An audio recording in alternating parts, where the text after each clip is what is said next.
الحمد لله رب العالمين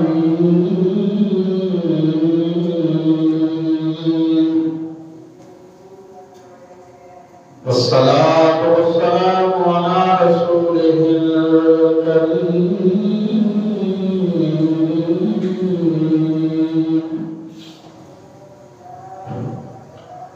وعلى آله وأصحابه وأهل بيته وأزواجه وأولياء ملته وعلماء أهل سنته أجمعين. أما بعد فأعوذ بالله من الشيطان الرجيم. بسم الله الرحمن الرحيم.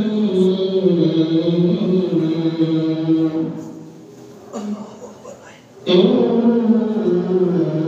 ربك واسع المغفرة. صدق الله العظيم وصدق رسوله النبي الكريم الأمين. قال الله تبارك وتعالى في شان محبوبه مخبرا وآمرا: إن الله وملائكته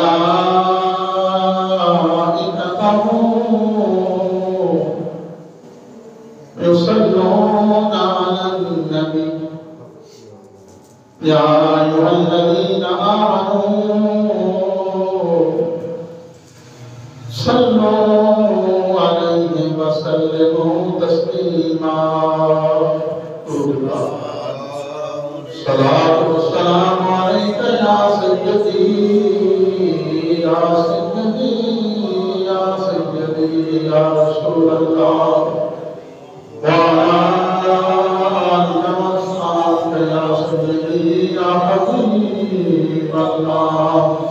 الصلاة والسلام عليك يا سيدي يا رسول الله وعلى آلك وأصحابك يا سيدي يا جد الحسن والحسين. الحمدللہ اللہ تعالیٰ کی فضل و کرم سے اللہ کے حضور مسجد میں نماز جماعت و مبارک کی ادائیگی کے لیے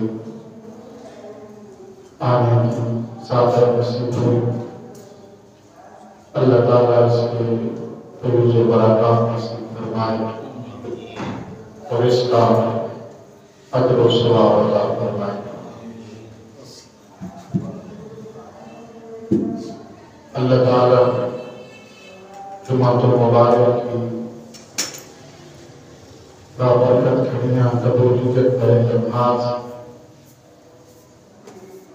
مالک الملک ہماری زندگی کے تمام گناہوں کو خطاؤں کو لغزشوں کو معاف فرمائے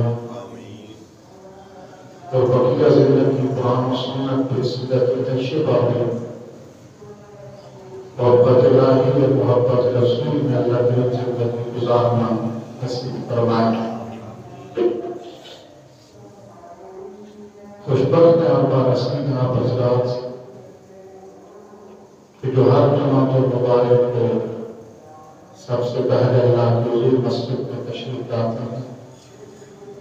دعا کرنے لگے تعاون مثال اسی طرح مذہبی معاملات نمازیں جمعہ عید اللہ کے صف اول میں رہنا نصیب فرمائے.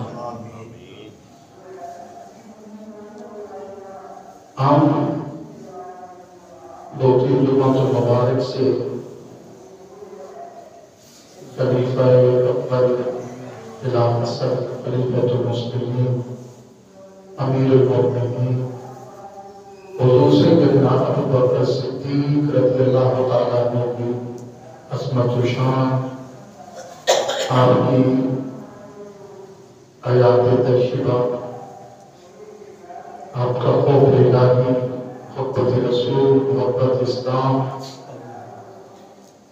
یہ سارے اسلام پر ہم گفتگو کر رہے تھے۔ جتنی بھی گفتگو کرتے رہے وہ کم ہے۔ آج کریں گے اور پھر رجب شریف کا ماہ مقدس شروع ہو چکا ہے، جس کی نسبت ہے حضور صلی اللہ علیہ وسلم کے عظیم الشان واقعہ معراج کے ساتھ۔ اس مہینے کی چاند کی 27ویں شب اور انگریزی کی 27ویں تاریخ ہوگی، جس وقت شب معراج ہوگی۔ پھر اگلے مہینے شب برات اور اس سے پھر ماہ رمضان شریف کا آغاز ہوگا۔ تو بابرکت ایام شروع ہو چکے ہیں۔ دعا کریں اللہ کی رخصت عطا فرمائے اور اللہ کی تمام حقوق، عبادات کی، تلاوت قرآن کی، اپنے گناہوں کی معافی مانگنے کی توفیق عطا فرمائے۔ سیدنا ابو بکر صدیق رضی اللہ تعالیٰ عنہ، جتنی بھی ہم نے آپ کی زندگی پڑھتے ہیں، سنتے ہیں، علماء سے سنتے ہیں، کتب کے اندر پڑھتے ہیں، اس کا نچوڑ اور نتیجہ ایک ہی ہے کہ آپ کی ساری کامیابی کا راز یہ تھا کہ آپ نے اپنی زندگی کا کوئی بھی لمحہ یاد الہی اور محبت رسول کے بغیر گزر نہیں دیا۔ اپنا ایک ایک لمحہ اللہ کی رضا میں، حضور کی رضا میں، خوشبودی میں گزرتا رہا۔ ایک ایک لمحہ، ایک ایک سانس گزرتا رہا، اور پھر نتیجتاً اللہ تعالیٰ نے آپ کو کامیابی کی منزل پہ فائز کر پایا۔ اور سب سے بڑھ کر یہ کہ اتنا مقام آپ کو ملا کہ آپ نے ٹوٹ کر اللہ کے رسول سے محبت کی اور اپنا سب کچھ حضور کی ذات اقدس پہ قربان کر دیا۔ لیکن جب آپ نے اسلام قبول کیا، آپ کے پاس 40,000 درہم تھے، دینار تھے۔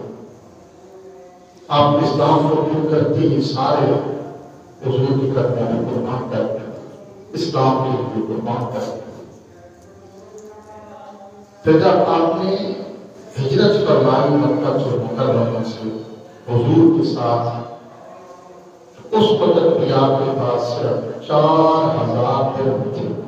آپ نے سب حضور کو قربان کر دیا، سب کچھ قربان کر دیا، حتیٰ کہ سر کی پگڑی، پاؤں کے جوتے، اپنا لباس اتار کر بوریا کا لباس پہن لیا، سب نے نام خدا بھی دے دیا۔ آج ایک وہ بھی محبت کرتے تھے، ایک ہماری محبت بھی ہے کہ جو کپڑے پہننے کے قابل نہیں، آپ کو تو اپنا لباس اتارا اور بوری پہننا، جو ہمارے کپڑے پرانے ہو جائیں، وہ سیدھا ہو جائیں، چھوٹے ہو جائیں، اب جن سے دل بھر جائے، پہننے کے قابل نہ رہے، تو ہم کہتے ہیں کہ ان کو کیا پھینکنا، پھینکنے کے بجائے کسی غریب کو دے دو، کام آ گئے، اللہ کی راہ میں دے دو۔ یہ بہت بڑا گناہ ہے، بہت بڑا گناہ ہے۔ یعنی جو چیز اپنے قابل نہیں وہ اللہ کی راہ میں، جس چیز سے خود کو نفرت ہو گئی ہے وہ اللہ کی راہ میں۔ اللہ فرماتا ہے چوتھے سپارے کا آغاز ہے، لن تنالوا البر حتیٰ تنفقوا، اللہ فرماتا ہے تمہاری کوئی بھی چیز جو تمہیں اپنی جان سے زیادہ پسند ہے، جب تک وہ رب کی راہ میں خرچ نہیں کرو گے تو اللہ سے محبت کر رہے ہو سکتے، اور اللہ بھی تم سے نہیں کر سکتے۔ جو اپنی جان سے زیادہ جب تک سیدنا صدیق اکبر تشریف فرما تھے، ایک شخص آیا، اس کے ہاتھ میں ایک پیالہ تھا دودھ کا، وہ لے کے آیا اور اس نے آ کر کہا حضور میں نے ایک اونٹنی بچہ میرے پاس تھا، اونٹنی تھی، میں نے اس بچے کی تربیت کی، بڑی ہوئی، اونٹنی بنی، اور آج پہلی دفعہ اس نے میرے گھر میں آ کر اس نے بچے کو جنم دیا، اس اونٹنی کا پہلا دودھ ہے۔ حضور مجھے آپ سے بڑی محبت ہے اور میں نے سب سے پہلا دودھ آپ کی خدمت میں پیش کرنے جا رہا ہوں۔ میں نے اپنے آپ نہیں پیا، خود نہیں پیا، بیوی کو نہیں پلایا، بچوں کو نہیں پلایا، کسی اور کو نہیں۔ حضور اس وقت اس سرزمین پہ حضور کے بعد تو پتہ فرما چکے تھے، حضور آپ ہی ہیں جو اللہ کے سب سے پیارے ہیں، تو میں سب سے پہلا دودھ پیالہ آپ کو پیش کرنا ہے۔ وہ اونٹنی مجھے بڑی پیار کیا اور میں نے بڑی محبت سے اس کو پالا ہے، اس کی پرورش کی، حضور نے قبول فرمایا۔ تو سیدنا صدیق اکبر نے وہ پیالہ دودھ کا پکڑا اور پکڑا تھا کہ غریب گزر رہا تھا، اس کو دے دیا کہ یہ پی لو۔ اس نے پی لیا، وہ چلا گیا۔ تو یہ شخص کہنے لگا حضور میں بڑی محبت سے آپ کے لیے لے کے آیا تھا اور آپ نے کسی کو پلا دیا۔ تو آپ نے فرمایا تو جتنی محبت سے لایا تھا میں نے اتنی اس کی قدر کی ہے۔ کہا حضور وہ کیسے، اور تو پیا نہیں، اس کو پلا دیا۔ آپ نے فرمایا کہ یہ جو میں نے اللہ کی راہ میں دودھ دیا پیالہ، اس کو میں جنت میں جا کر پیوں گا، کہ تم اتنی محبت سے لایا تھا، اس کو میں جا کر جنت میں پیوں گا۔ تو جو چیز سب سے زیادہ پسند ہے وہ اللہ کی راہ میں لیا۔ یہ نہیں کہ گھر میں کوئی پوشیدہ چیز ہے، کوئی پہننے کے قابل نہیں، کپڑے ہے، بستر ہے، برتن ہے، کچھ نہیں، تو جاؤ کسی بیٹی کو اللہ کے نام پہ دے تو یہ کفر ہے۔ اللہ کو اس قابل بھی نہیں سمجھتے، اپنے جتنا بھی نہیں سمجھتے۔ تو فرمایا نہیں، سیدنا صدیق اکبر نے تو اپنے تن کے کپڑے اتار کر دے دیے۔ اس لیے جب بھی اللہ کے نام پہ دیا کرو نا تو جو تمہیں سب سے زیادہ پسند ہے وہ دیا کرو، پھر دیکھنا اللہ کس طرح دیتا ہے، اللہ کس طرح عطا کرتا ہے، پھر اللہ کو جو سب سے زیادہ پسند ہوگا وہ تمہیں عطا کرے۔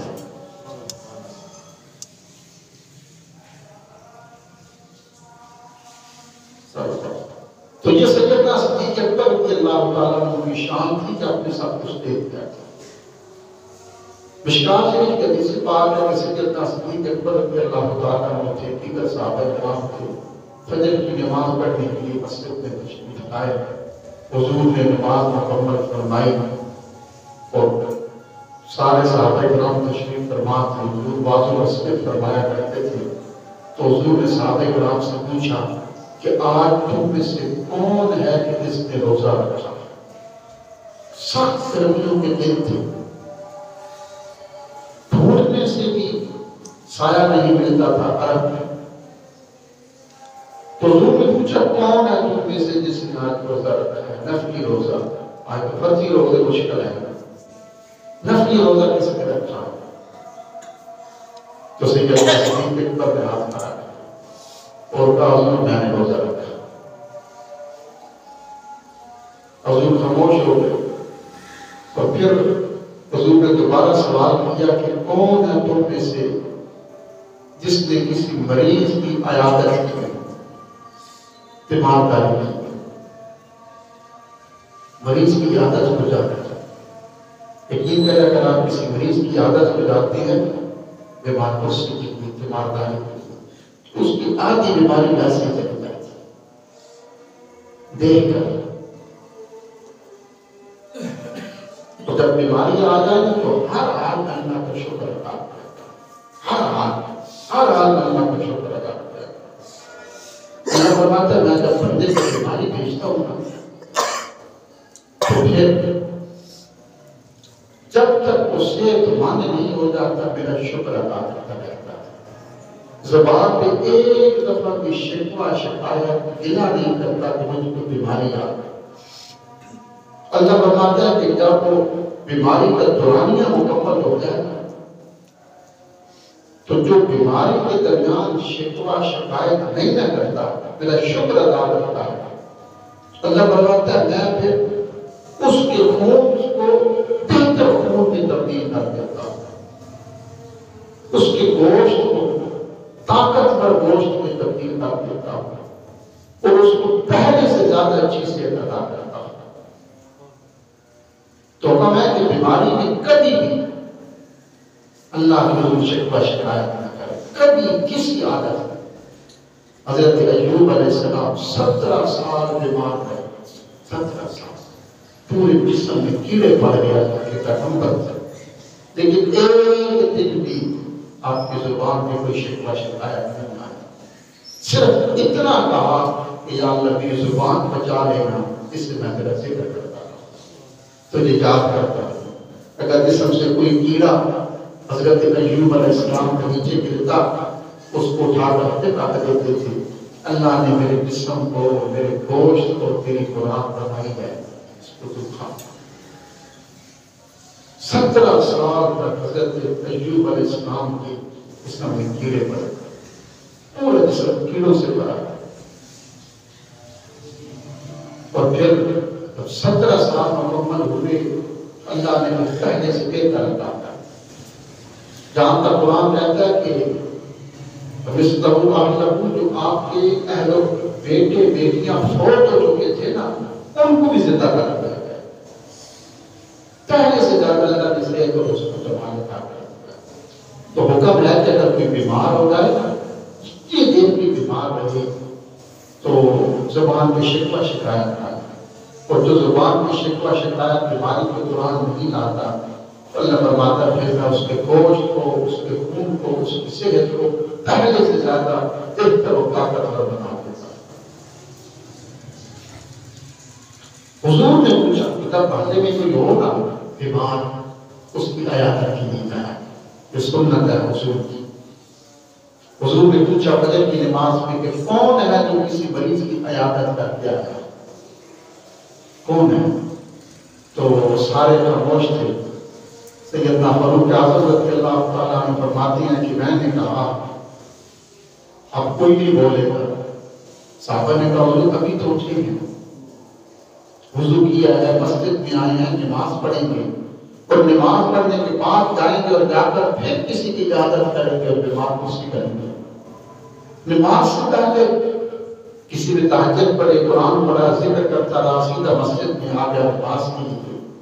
نماز سے پہلے جو کس کی بیمار کرسی عیادت تو سیدنا صدیق اکبر نے ہاتھ کھڑا کیا اور کہا حضور میں نماز سے پہلے بیمار کرسی کا کیا ہے. حضرت عبد الرحمن بن عوف رضی اللہ تعالیٰ عنہ حضور 3 دن سے مسجد میں نماز پڑھ کے نہیں آ رہے تھے تو میں عشاء کے بعد ان کے ہاں گیا تو وہ جلدی سو گئے اور مجھے پتا تھا کہ وہ عشاء کے بعد جلدی سوتے ہیں اور صبح جلدی جاگتے ہیں اور یہ بزرگان دین کی اہل اللہ کی نشانی ہے.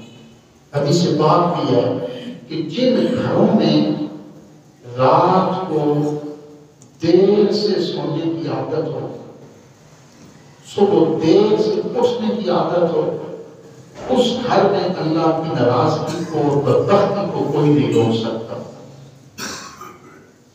جن گھروں میں رات کو لوگ اب جتنے ماحول بن چکا ہے کہ 10 11 12 سے پہلے نہیں سونا ایسے اور پھر صبح بڑے فخر سے کہتے ہیں کہ ہم تو 10 بجے جاگتے ہیں 12 بجے جاگتے ہیں فجر کی نماز چلتے حضور نے فرمایا کہ جن گھروں میں رات کو یا جس انسان کی زندگی میں رات کو دیر سے سونے کی عادت ہو، صبح دیر سے اٹھنے کی عادت ہو، اس گھر میں لڑائی جھگڑے کو، بے سکونی کو، اللہ کی ناراضگی کو، بدبختی کو کوئی نہیں روک سکتا۔ اور حضور نے فرمایا کہ جس گھر میں عشاء کے بعد جلدی سونے کی عادت ہو اور صبح جلدی اٹھنے کی عادت ہو، اس گھر میں اللہ کی برکت کو کوئی نہیں روک سکتا۔ اس گھر پہ جس میں رات کو لوگ جلدی سو جائیں نا، یہ کھانا گھر والے عشاء پڑے اور سو گئے، اور صبح نماز فجر کے لیے جلدی جاگ رہے ہیں، اذان سے پہلے جاگ گئے، تہجد پڑی، تو فرمایا اس گھر میں اللہ کی رحمت اس طرح برستی ہے جس طرح آسمان سے بارش برستی ہے۔ انسان سنبھالنا بھی چاہے تو نہیں سنبھال سکتا۔ آج ہماری سب سے بڑی بدبختی پیسہ ہے، کاروبار ہے، اچھے مکان ہیں، صحت مند اولادیں ہیں، سب کچھ ہے، لیکن کیا نہیں ہے؟ سکون نہیں ہے، ٹینشن ہے۔ کیوں؟ اس لیے کہ رات کو دیر سے سوتی ہوں، صبح کو دیر سے جاتا۔ تو یہ بات آ گئی تو سن لیں، حدیث پاک میں ہے کہ جب انسان رات کو سوتا ہے تو شیطان آ کر اس کے سر پہ 3 گرے لگا دیتا ہے، اس کے سر پر ٹریکر لگا دیتا ہے۔ تو حضور نے فرمایا کہ اس کے سر پہ شیطان 3 گرے لگا دیتا ہے۔ جب انسان صبح فجر کی اذان سنتا ہے، اٹھنے کا ارادہ کرتا ہے، اس کے سر سے ایک گرہ کھل جاتا ہے۔ جب وضو کرتا ہے تو دوسری گرہ کھل جاتا ہے، اور جب فجر کی نماز پڑھتا ہے تیسری گرہ کھل جاتی ہے۔ پھر شیطان اسے کہتا ہے کہ جا، اب سارا دن تو اللہ کی رحمت میں رہے گا، میرا تجھ پہ کوئی حملہ کارگر ثابت نہیں ہو سکتا۔ اللہ کی کلام میں اور جو رات کو سوئے اور صبح اٹھ کے فجر نہ پڑے اور اس کے سر پہ اسی طرح شیطان کے گرے لگاتا ہے، وہ یقین رہتے ہیں، اور جب فجر کی نماز کا وقت گزر جائے گا تو حضور نے فرمایا اس سے بات ہے کہ شیطان اس کے ناک پر، یہ عزت کی علامت ہوتی ہے، انسان کہتا ہے میری ناک نہ کٹ کرے، نک رہ جائے، ٹھیک ہے؟ تو حضور نے فرمایا جب فجر کا وقت گزر جاتا ہے، انسان سو رہتا ہے، تو شیطان آ کر اس کے ناک پر پیشاب کرتے جاتا ہے۔ حدیث کے لفظ ہے پیشاب کر کے لاتا ہے کہ یہی تیری عزت کی علامت تھی نا، ناک جس کو تو اونچا رکھنا چاہتا تھا معاشرے میں، اور یہی رب کو حضور تیرا ساتھ نہ جھکا کہ تیری عزت کی علامت اس قابل ہے کہ اس میں پیشاب کیا جائے۔ تو حضور نے فرمایا کہ شیطان پیشاب کرتا ہے، جلدی سو جایا کرو شام کو، بالکل سستے سے سودے ہیں، کچھ بھی نہیں ہے۔ ہم نے اپنے گھروں میں بدبختی، اللہ کی ناراضگی، اللہ کا غضب، اللہ کی پکڑ کو ہم نے خود دعوت دے رکھی، خود رات کو دیر سے سوئے۔ اور یہ فرمایا کہ جس گھر میں جوان بچہ یا جوان بچی جو بالغ ہو جاتا ہے، اٹھ کر اگر فجر کی نماز نہ پڑھے گا، ایک بھی، باقی سب بھی پڑھ لیں، ایک بھی فجر کی نماز نہ پڑھے جوان بچہ یا بچی، اس گھر میں بدبختی کو کوئی بھی نہیں روک سکتا۔ اور یہ میں نے حدیث پہلے جو سنائی تھی 2 جمعے پہلے، اب پھر سن لیں، آپ کے کام آئے گی،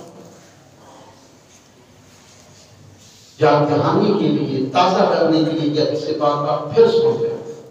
میں نے 2 جمعے پہلے سنائی تھی، مقصد ہے کہ صرف تربیت۔ حدیث پاک یہ تھی، بڑی توجہ سے حدیث سننا، کہ ایک شخص آج بزرگوں کے پاس گیا، اللہ کے ولی کے پاس، اس نے جا کر کہا، حالت کے صادق کے تفات میں سے بات، اس نے جا کر کہا کہ وہ اللہ کے بزرگ تھے کہ حضور میں بڑا کماتا ہوں، لیکن پھر بھی پوری نہیں کرتی۔ توجہ سے حدیث سننا، حضور میں بڑا کماتا ہوں پھر بھی پوری نہیں پڑتی۔ ان بزرگوں نے کہا کہ تو نماز پڑھا تھا، اس نے کہا کہ حضور میں نماز پڑھتا ہوں، 5 وقت کا نمازی۔ کہا پھر اپنی بیوی سے کہو کہ وہ نماز پڑھا کرے۔ کہا حضور وہ بھی 5 وقت کی نمازی ہے، کافر بچوں سے کہو حضور بھی 5 وقت کے نمازی ہیں، گھر میں سب نماز پڑھتے ہیں، کبھی ناغہ نہیں ہوتا. تو وہ جو اللہ کے بزرگ تھے نا، اہل اللہ، فَإِنَّهُ يَنْظُرُ بِنُورِ اللَّهِ، اللہ تعالیٰ اللہ کے نور سے دیکھتا ہے. آپ نے آنکھیں بند کر لی اور تھوڑی دیر کی کشف کی نگاہ سے دیکھتے رہے اور پھر اس نے کہا کہ تو کماتا بھی بڑا ہے، تیرے گھر میں پوری بھی نہیں پڑتی، تیرے گھر میں بچے بیوی سب نمازی بھی ہیں، اس کی ایک وجہ ہے. تو بزرگوں نے کہا کرتا ہے ایسا کر اپنے گھر کے سامنے پردہ لٹکا دے، پردہ ہر وقت لٹکتا رہے. اس نے کہا کہ پردہ لٹکا دیا. 2-4 مہینے گزر کے پھر آیا، اس نے کہا حضور اللہ نے کرم کیا، تو گھر میں دولت کی ریل ٹھیل ہے، اللہ نے کرم کیا، سکون بھی ہے. تو کہا حضور اس کی وجہ کیا تھی، پردہ لٹکانے میں حکمت کیا تھی؟ آپ نے فرمایا اس کی حکمت یہ تھی جب میں نے دیکھا نا کہ تو بھی نماز پڑھتا ہے، تیری بیوی بچے سب پڑھتے ہیں، تو کماتا بھی بڑا ہے پھر بھی پوری نہیں پڑتی. تو کہا پھر میں نے کشف کی نگاہ سے دیکھا کہ وجہ کیا ہے. تو اللہ نے مجھے دکھایا کہ تمہاری گلی میں سے ایک بے نمازی گزرتا ہے اور تمہارے گھر کا دروازہ کھلا ہوتا ہے، اور اس بے نمازی کی نحوست تمہارے گھر کے اندر پڑتی ہے. اس نحوست کی وجہ سے تمہارے جو تو کماتا ہے وہ پوری نہیں پاتا. یعنی گھر میں سارے نمازی ہیں، سب نماز پڑھتے ہیں، گلی میں سے صرف ایک بے نمازی گزرتا ہے جس کی نحوست کی وجہ سے اس گھر میں رزق پورا نہیں ہو رہا، سکون نہیں. اگر انسان خود نماز نہ پڑھے تو، بیوی نماز نہ پڑھے تو، بچے نماز نہ پڑھے تو، گلی سے گزرنے والے بے نمازی کی نحوست سے اگر گھر میں رزق کم ہو جاتا ہے، بے سکونی آتی ہے، تو اندازہ لگائے انسان خود نماز نہ پڑھے تو پھر کیا ہے. آج ہمارے بازار میں کتنے دکاندار ہیں، بڑی بڑی دکانیں ہیں، سارے تاجر ہیں. میرے خیال میں کوئی ایک ہوگا جس میں قرض نہیں ہوگا. ہر کوئی مقروض ہے، مقروض ہے، لاکھوں کے حساب سے کروڑوں کا مقروض ہے. پیچھے تاریخ اسلام پر کوئی تاجر مقروض نہیں ہوتا تھا اسلام میں. تو جارے بڑے قرض کس بات پر. امام اعظم ابو حنیفہ کی زندگی بڑے بہت بڑے تاجر تھے، ریشم کا کاروبار کیا کرتے تھے، ان کے پاس پیسہ بڑا ہے. صحابہ کرام ارب پتی گزرے تھے، 100 ایسے صحابہ کرام ملتے ہیں جن کا کاروبار دنیا میں پھیلا ہوا تھا، لیکن اپنے کپڑے پھٹے قرآن میں، اپنے کپڑے. حالت یہ تھی کوئی قرض نہیں کسی پہ تھا، کسی تاجر پہ قرض نہیں ہوتا تھا. ہر ایک انسان اتنا کمائے تو پھر قرض ہو. اتنا ایک دکاندار، ایک تاجر، بزنس مین کمائے مقروض ہو، اس کا پھر فائدہ کیا ہے کاروبار میں. ہونا تو چیز یہ چاہیے تھا نا کہ اتنا پیسہ پڑا چیز دی اور پھر یہ میں آپ کو صحیح بتا رہا. تاریخ اسلام میں جتنی بھی تجارت ہے یا تاجر گزرے ہیں نا، آپ ان کی زندگی پڑھے، ان کے تو گھروں میں پڑا رہتا تھا، زکات دیتے تھے پھر بھی ختم نہیں ہوتا تھا، پھر اللہ کی راہ میں سب کچھ دینا شروع کر دیا. حضرت عبد الرحمن بن عوف آئے ایک دن میں 900 گھوڑے سامان تجارت کے لگے ہوئے دے دیے، ختم نہ ہوا. پھر آئے سینکڑوں کے حساب سے دے دیا، پھر ختم نہ ہوا. حضرت عثمان غنی کا دیکھ لیں، گدام سے جو بھرے ہوتے تھے، سب کچھ پڑا ہے. اور آج چھوٹا سا یہ ریڑھی ایک ٹھیا لگانے والا بھی ہے تو وہ مقروض ہے. اتنا مقروض ہے. اس کی صرف یہی وجہ ہے ان کے فجر کوئی نہیں پڑتا، مسجدوں کی طرف دھیان نہیں ہے، اللہ کی دربار سے دوری ہے. ہم نے صرف سودا بیچنے کے لیے بازار میں ہم نے ایک چھوٹا سا جو ہمارا چھت ہوتا ہے یا دکان ہے لائٹوں سے بھری ہوئی ہے. کیوں؟ صرف اس لیے اگر اس کی اگر کوئی ایپ ہو بھی صحیح تو کسٹمر کو نظر نہ آئے. اور یہ چیز جو ہے جب پہلے سے 4-5 گنا 11 گنا 10 گنا پہلے سے زیادہ بہتر نظر آئے تاکہ ہم سے اچھے کام لے سکیں۔ امام اعظم ابو حنیفہ ریشم کا کام کرتے تھے، اس وقت کوئی بجلی نہیں ہوتی تھی، جب آسمان پہ بادل آتے تھے تو دکان بند کر دیا کہتے تھے کہ شاید اب یہ ہے کہ اگر اس میں کوئی عیب ہوا تو اس کو نظر نہ آئے، اس کے ساتھ دھوکہ نہ ہو جائے۔ اور جب امام اعظم ابو حنیفہ رضی اللہ تعالیٰ عنہ تھے کہ آپ ظہر کی نماز پڑھنے کے لیے آئے، پیچھے ایک بچہ تھا دکان پہ، ایک تاجر مدینہ طیبہ سے بغداد میں آیا، بیٹی کی شادی تھی، ریشم لینے کی ایک لمبی بات میں پہلے سنا چکا ہوں، تو اس نے وہ ریشم نکال کر وہ تھان جو بنا ہوا تھا اس تاجر کو دے دیا۔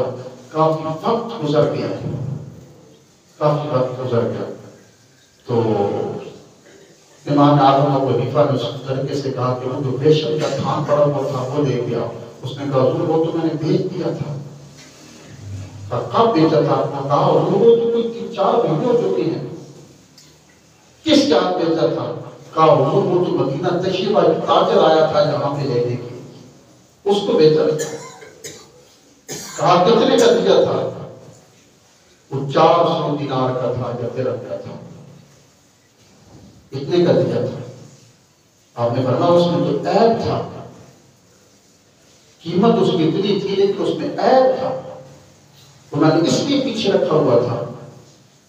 تو کہا حضور مجھے کیا علم تھا؟ وہ لینے کے لیے آیا، میں نے اس پتھر سے میں نے کہا دور سے آیا مدینہ طیبہ سے، گھوڑے پہ سفر کر کئی ہفتے مہینے کا، تو آپ اسی وقت دکان کو بند کیا، اس کر کے کو فارغ کیا، آپ گئے سواری میں سامان سفر باندھا سیدھا مدینہ طیبہ، بغداد عراق سے مہینوں کا سفر کر کے پہنچے، اور اس تاجر کو پوچھا، پوچھتے پوچھتے اس کے پاس پہنچے، اور جب گئے تو دیکھا اس دکان پہ بیٹھا ہے، تو کہا تیرے پاس ایک بغداد سے ریشم کا